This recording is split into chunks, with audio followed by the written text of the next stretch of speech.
విభుడెవ్వడు విభుడెవ్వడు వాడి విధమున మనుచు వినుచు హేళారతుడై అంటారు. సృష్టి చేసేవాడాయనే, నిలబెట్టేవాడాయనే, లయం చేసేవాడాయనే. 3 రూపాలు ధరించి కనపడినా నిజానికి 3 మూర్తులకు అతీతంగా ఒక్కటై ఉన్నవాడెవరో ఆయన అంతటా వ్యాపించి ఉన్నవాడు. ఆయన పాదం వంక చూశారు అన్నమాచార్యుల వారు. చూసి ఆయన ఒక విచిత్రమైనటువంటి ప్రతిపాదన చేశారు. అంతటా వ్యాపించిన వాడు ఇక్కడ రూపంగా ఉండడం కాదు, ఆయన పాదమే బ్రహ్మము అన్నాడు. ఆయన బ్రహ్మము అంటాం. ఆయన ఎవరు అంటే బ్రహ్మము రూపుదాల్చినది అంటాం. అన్నమాచార్యుల వారు అన్నారు కాదు, ఆయన పాదమే బ్రహ్మము అని. అది బ్రహ్మ కడిగిన పాదము, బ్రహ్మగారి చేత కడగబడినటువంటి పాదం. అదే సమయంలో బ్రహ్మమే ఆ పాదం.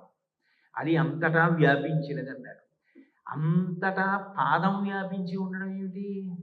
అంతటా వ్యాపించిన వాడు రూపం పొందితే అంగప్రత్యంగాల్లో